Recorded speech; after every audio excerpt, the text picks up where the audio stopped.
বৈঠকত ক্ষোভিত হোৱাৰ পৰিৱেশ একো হোৱাই নাছিল। নাই কালি ক্ষোভিত হোৱাৰ বিশেষ একো পৰিৱেশ হোৱাই নাই। গণতান্ত্ৰিক পদ্ধতিৰে সকলো আলোচনা হৈছিল। প্ৰদ্যুৎদাই অকণমান খং কৰিলে। গতিকে প্ৰদ্যুৎদাই অকণমান ফটককৈ খং এটা কৰিলে, কিন্তু এনেকুৱাও নহয় যে প্ৰদ্যুৎদা খং কৰি সেইটো কাৰণতে ওলাই গৈছে, সেইটো বুলিও আমি নাভাবোঁ। শনিবাৰে সোণাপুৰৰ আতিথ্য ৰিজৰ্টত অনুষ্ঠিত বিৰোধী দলৰ বৈঠকখনক লৈ মুখ খুলিছে ৰাইজৰ দলৰ সভাপতি অখিল গগৈয়ে। বৈঠকৰ পৰা আধাতে জ্যেষ্ঠ কংগ্ৰেছ নেতা তথা নগাঁও লোকসভা সমষ্টিৰ সাংসদ প্ৰদ্যুৎ বৰদলৈ ওলাই যোৱাক লৈ বহু প্ৰশ্নৰ অৱতাৰণা হৈছে। জানিব পৰা মতে বৈঠকত শিৱসাগৰ সমষ্টিৰ বিধায়ক অখিল গগৈয়ে কংগ্ৰেছক পূৰ্বৰ মিত্ৰতাৰ প্ৰসংগত কঠোৰ ভাষাৰে সমালোচনা কৰাৰ বাবেই সৃষ্টি হয় তীব্ৰ বাকবিতণ্ডাৰ। ফলস্বৰূপে বৈঠক আধাতে এৰি ওলাই যায় প্ৰদ্যুৎ বৰদলৈ। দেওবাৰে এই বৈঠকৰ প্ৰসংগত অখিল গগৈয়ে কয়, ক্ষোভিত হোৱাৰ একো পৰিৱেশেই হোৱা নাছিল। গণতান্ত্ৰিক পদ্ধতিৰে সকলো আলোচনা হৈছিল। প্ৰদ্যুৎ বৰদলৈয়ে অকণমান খং কৰিছিল যদিও তাৰ বাবে তেওঁ ওলাই গৈছে বুলি তেওঁলোকে ভবা নাই।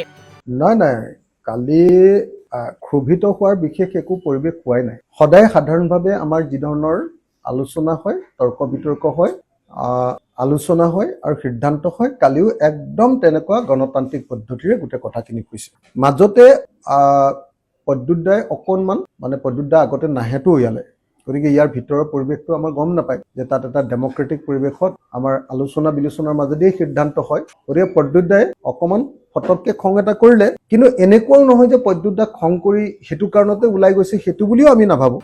বৈঠকত সকলোৱে 2026 চনৰ বিধানসভা নিৰ্বাচনত একেলগে অৱতীৰ্ণ হোৱাৰ সিদ্ধান্ত গ্ৰহণ কৰাৰ কথাও সদৰি অখিল গগৈৰ।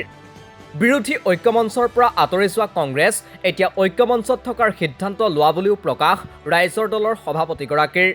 আৰু সিদ্ধান্ত হৈছে কালি বৈঠকত যে আমি একেলগতে 2026টো নিৰ্বাচনত অংশগ্ৰহণ কৰিম, 2026ত ঐক্যবদ্ধভাৱে বিজেপিক পৰাভূত কৰিম। চবে কালি কৈ আছে যে সাম্প্ৰদায়িক আৰু ফেচিবাদী বিজেপিক যদি একেলগতে পৰাভূত নকৰোঁ তেতিয়াহ'লে অসমীয়াৰ ভৱিষ্যত নাই। আৰু একেলগে আমি পৰাভূত কৰিবৰ কাৰণে ঐক্যমঞ্চত কালি আকৌ কংগ্ৰেছ আঁতৰি গৈছিলে, কালি আকৌ ঐক্যমঞ্চত কালি একেলগে থকাৰ সিদ্ধান্ত হৈছে। শনিবাৰৰ বৈঠকৰ পাছত বিৰোধী ঐক্যমঞ্চ হ'ব বুলিও দাবী কৰে অখিল গগৈয়ে। ৰাইজৰ দলে দৃঢ়ভাৱে ঘোষণা কৰিছে যে 2026 চনৰ নিৰ্বাচনত সকলো বিৰোধী দলে বিজেপিৰ বিৰুদ্ধে যুঁজ দিব। একতা নথকাৰ কোনো প্ৰশ্ন নাই। আমি ৰাইজৰ দলে একদম দৃঢ়তাপূৰ্ণভাৱে দ্ব্যৰ্থহীনভাৱে আপোনালোকৰ সন্মুখত ঘোষণা কৰিছোঁ যে 2026 চনত আমি সকলো বিৰোধী দলে ঐক্যবদ্ধভাৱে বিজেপিৰ বিৰুদ্ধে আমি যুঁজ দিম। আমাৰ ঐক্যমঞ্চ হ'ব আৰু হ'ব। কালি সেই সিদ্ধান্ত কংগ্ৰেছ ওলাই গৈছিলে, কালি কংগ্ৰেছ আকৌ আমাৰ লগত যোগ হৈছে। তাৰ পাছত যদি কিবা ইছ্যুজ আহিছে তেতিয়াহ'লে সেইটো বিষয়ে মই অৱগতই নহয়।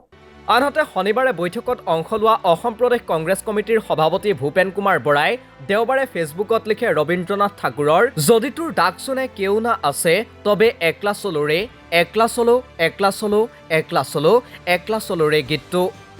এই প্ৰসংগত সাংবাদিকে সোধাত একো নাজানে বুলিহে প্ৰকাশ কৰে অখিল গগৈয়ে। সুধিলে বেলেগ কেইবাটাও চেনেলৰ পৰা যে ভূপেন দাই একলা চলোৰে বুলি কিবা এটা বাক্য দিছে। মই নাজানো সেইটো কিহক লৈ দিছে বা কি দিছে, মই দেখাও নাই। কিন্তু মই নাভাবোঁ যে কালি একেলগতে সিদ্ধান্ত হোৱাৰ পাছত অল পাৰ্টি যিমানকেইটা পাৰ্টি আছে সকলোৱে একেলগতে সিদ্ধান্ত হৈছে। আৰু উদ্যোক্তাসকলে সংবাদমেল পাতি আপোনালোকক জনাই দিছে যে আমি 26ত একেলগে ইলেকশ্যন খেলিম। তাৰপিছত ৰাতিটো এনেকুৱা কোনো ঘটনা ঘটা নাই যে আকৌ ৰিথিংক কৰিব লাগে কথাটোক লৈ। নিউজ ডেস্ক ৰিপৰ্ট, দি ক্ৰছ কাৰেণ্ট।